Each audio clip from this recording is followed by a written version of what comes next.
All right, Lucy, we've been working all morning on this. Someone who hasn't. It's okay, everyone. We can start the show now. We can start the show. Someone who hasn't been working. Hi.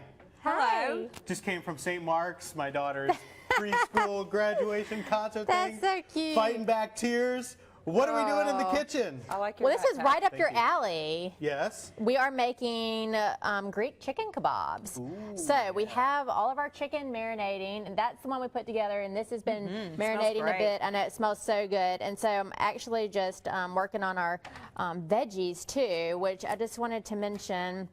That when you're doing kebabs, it's really pretty to put the vegetables and the meat and everything on one, but they don't cook at the same amount of time. Yeah. So don't do that. You want to put your veggies together and then your chicken together. And when you're doing your veggies, you know, try to do the things that are going to take the same amount of time. So the onions and the peppers.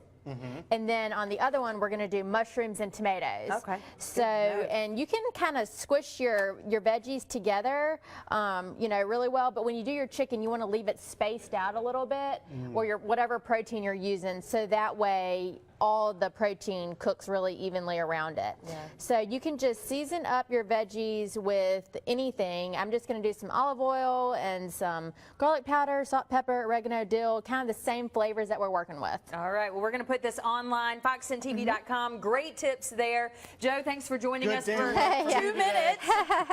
We'll see you tomorrow. Have a good day, y'all.